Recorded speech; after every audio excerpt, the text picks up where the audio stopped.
Hello everyone. Today I would like to show you all how to turn app icon into a widget in iPhone iOS 18. Let's have a look. First, make sure you are using iPhone iOS 18 or later. In iOS 18, now you can convert any app's icon into a widget. Of course, the feature will only work for the apps that offer a home screen widget. First, from your iPhone home screen, long press on an app's icon to access its actions menu.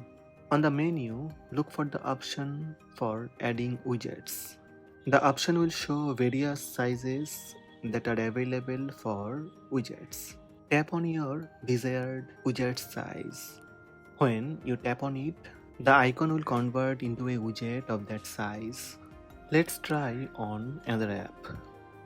Simply long press on app icon, then release finger when action menu appear. Tap on your desired widget size that appears. Immediately you will see the widgets on your iPhone home screen. If you would like to remove that newly added widget, long press on the widget, then tap remove widget.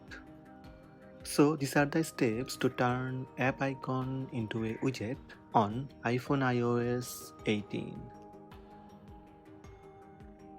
Hope this video helped you. Please subscribe my channel by tap subscribe button. Also tap the bell icon to receive notifications about all new videos.